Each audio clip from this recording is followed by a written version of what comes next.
আবারও একটা নতুন রেসিপি নিয়ে হাজির হলাম তোমাদের দেখো। আজকে আমি একটা মাছের রেসিপি করব। এখানে আমি 3টা বড় সাইজের পোয়া মাছ নিয়েছি, দেখতে পাচ্ছ।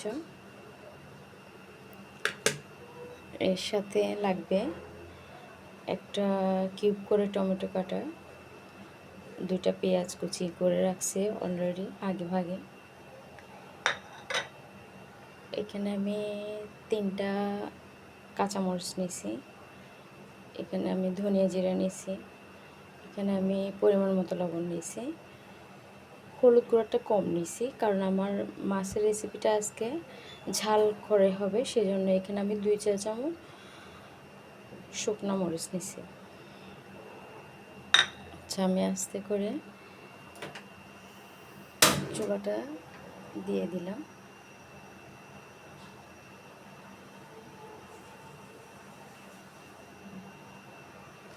কড়াই গরম হয়ে গেছে, দেখি পরিমাণ মতো তেল দিয়ে দিচ্ছি।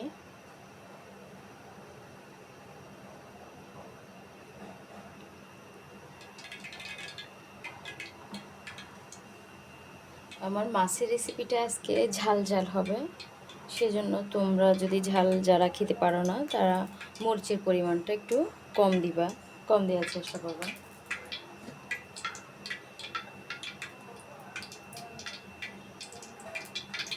আমার তেল অলমোস্ট গরম হয়ে গেছে, আমি কেটে রাখা পেঁয়াজ কুচিগুলো দিয়ে দিচ্ছি আস্তে আস্তে,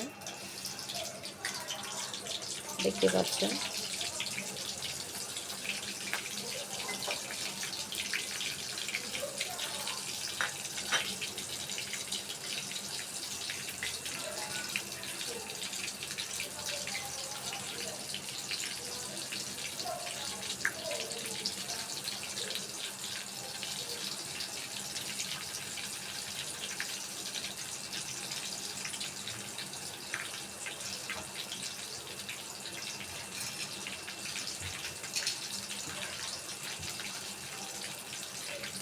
নাড়তে থাকবো,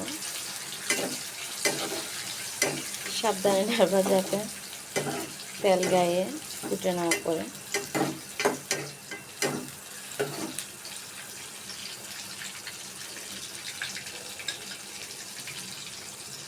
কেটে রাখা আমি টমেটোগুলো দিয়ে দিচ্ছি।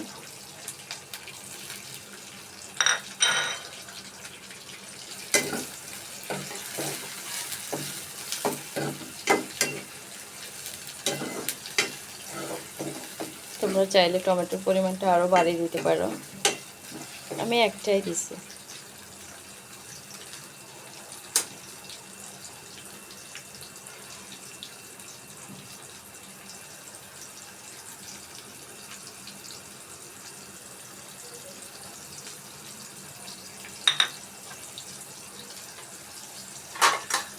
টমেটোটা সিদ্ধ হওয়ার জন্য আমি একটু 2 মিনিটের জন্য রেখে দিব, চুলার আঁচটা একটু ছোটো করে দিব। 2 মিনিট পর আমি আসতেছি।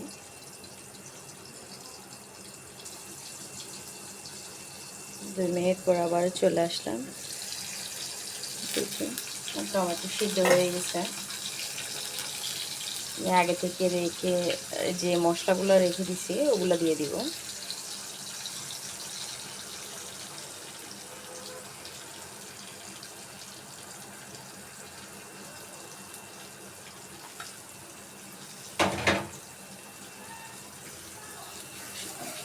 মশলা যাতে পুড়ে না যায় ওই দিক দিয়ে খেয়াল রাখতে হবে।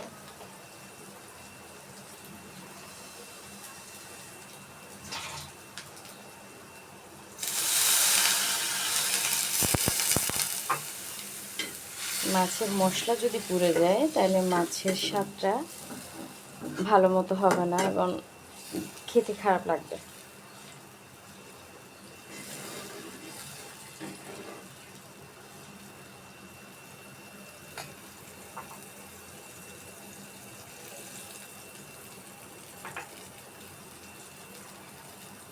মাছের মশলাগুলো একটু হোক, 5 মিনিট পর আমি আসতেছি।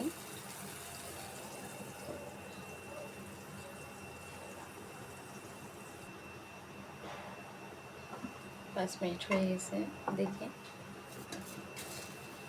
মশলা। মাছের পানিতে আমার ব্লক চলে আসছে। মাছগুলো আমি আস্তে আস্তে ছেড়ে দিব, দেখতে পাচ্ছ। মাছ যাতে ভেঙে না যায় ওইভাবে ছাড়তে হবে, আর বেশি নাড়াচাড়া করা যাবে না।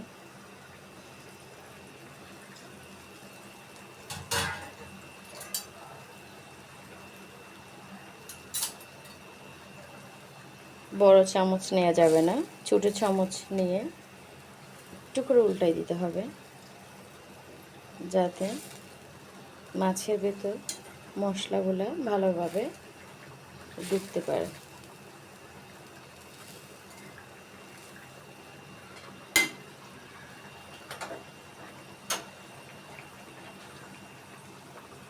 আমি আবারও ঢেকে দিব। মাছটা আমি অল্প আছে 5 মিনিট করে রান্না করব, একদম অল্প আছে। চুলার আঁচটা ছোটো করে দিলাম।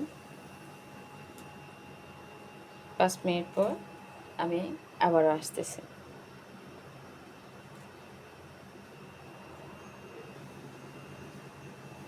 পাঁচ মিনিট পর আবারও চলে আসলাম, দেখি রান্না কতটুকু।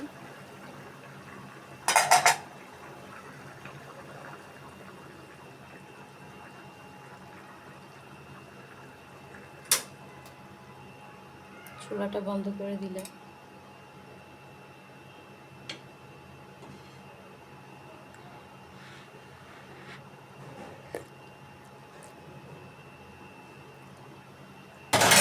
লবণের পরিমাণটা একদম ঠিকঠাক, দেখতেই পাচ্ছ। দেখতে কত সুন্দর লাগতেছে। বাসায় একবার হলে ট্রাই করে দেখবা,